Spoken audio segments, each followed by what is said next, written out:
श्री सत्यनारायण स्वामी की जय। आज हमारे घर में श्री सत्यनारायण भगवान जी की पूजा है, तो सोचा आप लोग को भी भगवान जी के दर्शन कराएं और सारी पूजा विधि जिस तरीके से हम लोग करते हैं वो आपको बताएं। मैंने आपको पहले भी बता रखा है कि हम लोग खुद से ही पूजा करते हैं। यहाँ पे है चना अमृत। भगवान के प्रसाद में सबसे इम्पॉर्टेंट प्रसाद अगर होता है तो चना अमृत होते हैं। और ये आटे का बूरा जो होता है ये, और तुलसी जी के पत्ते, तो मैंने सारे तुलसी जी के पत्ते सभी में डाल दिए हैं। पान का पत्ता, आपका पूजा का सामग्री, चंदन, रोड़ी, सिंदूर, कलेवा, अक्षत, जनेऊ, हल्दी, लौंग, इलायची, कसैली, जितने भी चीज़ें होती है, अगरबत्ती, आपका गंगा जल हो गया, आपका नारियल, ऋतु फल्स, सब आपके पास पहले से ही आप एक दिन पहले या सुबह में आप कलेक्ट कर लीजिए। फूल माला हो गए आपके पास, धूप हो गई, मतलब जितनी भी सामग्री होती है। तो सबसे पहले पूजा स्टार्ट करने से पहले हमें तोरण द्वार लगाना होता है, जो आप आम के पत्ते या अशोक के पत्ते से लगा सकते हैं। उसके बाद बारी होती है कलश स्थापना की। कलश में आप पानी लीजिए, उस पर आप थोड़ा सा गंगा जल और जितने भी हैं आपका तुलसी पत्ता, द्रव्य, अक्षत, फूल, जितने भी चीज़ें होती है थोड़ी थोड़ी मात्रा में आप उसमें डालकर, और उसी पे आपको नारियल को भी स्थापना करना है। और लोटे को कभी भी खाली नहीं करना है। लोटे को हमेशा जनेऊ से बांधना होता है और उस पर आप स्वस्तिक बनाएंगे। और जो भी नारियल है उसको भी कभी भी सादा नारियल नहीं चढ़ाना होता है। आपके पास अगर कोई लाल कपड़ा है तो आप लाल कपड़े से लपेट सकते हैं, और अगर आपके पास लाल कपड़ा नहीं है तो आप जनेऊ से कर सकते हैं। तो यहाँ पे मैं अभी सबसे पहले लोटे को सिंदूर से स्वस्तिक बना रही हूँ। और जैसा आप मैंने बताया, मैंने ऑलरेडी रोडी से उसके लोटे को बांध दिया है। और अब वैसा ही सेम स्वस्तिक आपको नारियल पे भी लगाना होता है। स्वस्तिक एक हमारे हिंदू धर्म में आप कह सकते हैं एक हर एक पूजा में एक पॉजिटिव एनर्जी आपको एक समस्त एक बहुत ही अच्छा एक फीलिंग देती है कि हाँ, ये हमारे पूजा का स्टार्ट करने का एक स्टार्टिंग पॉइंट आप कह सकते हो इसको। तो जैसे ही मैं स्वस्तिक लगाऊंगी और उसके बाद फिर मैं वैसे ही जनेऊ से नारियल को भी बांधूंगी। और उसके बाद लोटे को कभी भी खाली नहीं करना चाहिए। अगर आपके पास, मेरे पास अभी अशोक के पत्ते हैं तो मैं अशोक के पत्ते से 5 अशोक के पत्ते, और आपके पास आम के पत्ते हों तो आप 5 आम के पत्ते को पानी में डाल देंगे, लोटे के पानी में। और उसके बाद फिर आप नारियल को भी लोटे के ऊपर स्थापित करेंगे। और लोटे को आप कभी भी ऐसे नहीं रखना है, आपको नीचे अक्षत, या आप छोटा रंगोली बनाना चाहते हैं आप रंगोली बना सकते हैं। और या जैसे मेरे पास यहाँ पे जगह नहीं है तो मैं नीचे में ही रखूँगी, और नहीं तो भगवान जी के आप दाहिने साइड में आप स्थापित कर सकते हैं। ये मैंने अभी ऐसे ही रखा है।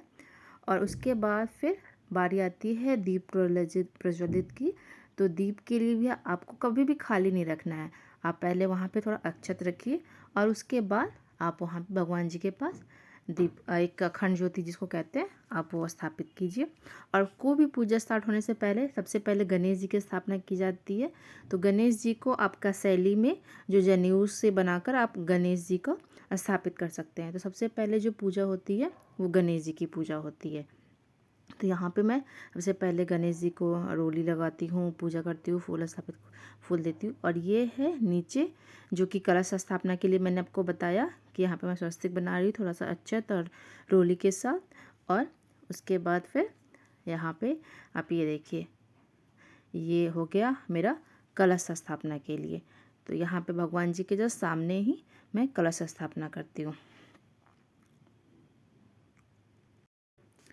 कलश और दिया स्थापना के बाद फिर भगवान जी की पूजा की बारी आती है। तो सबसे पहले भगवान जी को तिलक लगाते हैं आप, क्या कहते हैं, चंदन का, रोली का। और जैसे ही आपके पास जो बुक होती है उसमें भी आप चंदन एंड रोली का सत्यनारायण भगवान जी का पूजा करते हैं।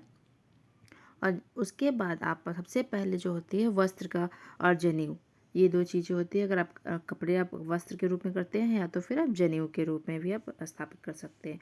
उसके बाद फूल माला, जो बेसिक पूजा होती है, मैंने पहले भी बताया कि मैं खुद से करती हूँ तो थोड़ा बहुत भूल चूक हो जाती है, तो मैं भगवान से पहले ही क्षमा याचना कर लेती हूँ कि भगवान अगर कोई गलती हो गई हो तो आप हमें माफ़ कीजिए। और उसके बाद फिर जो पान के पत्ते हैं वो किसी भी पूजा, नॉट किसी भी पूजा, जनरली पूजा में बहुत ही यूज़फुल होती है, सारे पूजा में मोस्टली यूज़ होती ही हैं। तो 5 पान के पत्ते होते हैं और फिर पाँचों पान के पत्ते पे आपका सैली, द्रव्य, फूल, आप प्रसाद और लौंग, इलायची जितने भी हैं आपका हल्दी, इस सब को आप स्थापित करेंगे।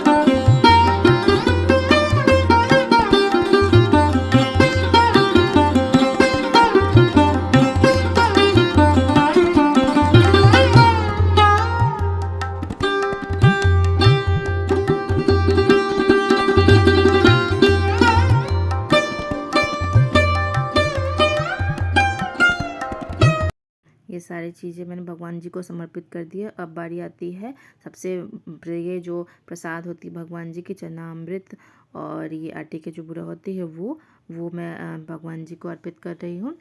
वो आप आटे का बुरा बहुत ईजी होता है। आप घी में उसको आटे को भूनकर फिर जो ड्राई फ्रूट्स होते हैं, चीनी, आप गुड़ के साथ भी डाल सकते हैं। बाद में आप उस पर तुलसी जी का पत्ता डाल सकते हैं। और चना अमृत तो आप जानते हैं, दूध, घी और दही, चीनी की जगह पे आप गुड़ भी बहुत लोग डालते हैं। मतलब 5 उसमें मतलब गंगा जल, आप सभी पे गंगा जल डालें। फिर ये ऋतु फल हो गया। तो इस तरीके से आप पूजा स्थापित करेंगे।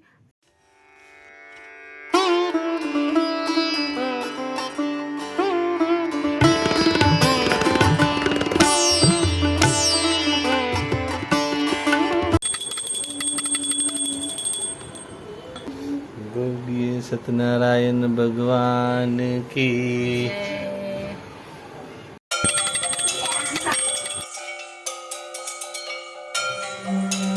यहाँ पे मेरी पूजा संपन्न हो गई है। इसी तरीके से आप सत्यनारायण भगवान की पूजा कर सकते हैं। और सबसे उसके बाद फिर बारी आती है सत्यनारायण भगवान की कथा पढ़ने की। तो अब जो बुक है उसमें चैप्टर वाइज, अध्याय वाइज दिए होते हैं। तो आप बारी बारी से आप उस कथा को पढ़ना होता। और जब भी आप अध्याय शुरू करते हैं तो हाथ में आप फूल, अक्षत आप हाथ में लेकर, और घर में जितने भी लोग हैं सबको वो फूल अक्षत देकर हाथ में रखें। और जैसे ही आपका वो अध्याय पूरा होता है, जो आप पहला अध्याय सपोज पूरा हुआ, तो हाथ का जो अक्षत और फूल माला है वो आप भगवान जी को अर्पित करेंगे। और वैसे ही फिर नेक्स्ट आपका जितने भी अध्याय हैं सब में आपको वैसे ही करना है। और जब आपका सारी कथा हो जाती है तो बारी आती है हवन की। आप हवन कीजिए। स्वामी जय जगदीश हरे, बात जनोगे संग, दास जनोगे संगत, शर्मेद एक रे। ओम जय जगदीश हरे हरे। गणेश जय गणेश जय गणेश देवा, माता जाकी पार्वती पिता महादेव। और ये पूजा ख़त्म होने के बाद सबको प्रसाद दे दिया हमने। तो बाद में हमारे घर में कबूतर भी आए हैं प्रसाद खाने के लिए। तो हम लोगों ने भी छोड़ दिया कि चलिए प्रसाद खा रहा है तो खाने देते हैं। तो वो भी प्रसाद बड़े एंजॉय करके खा रहा है।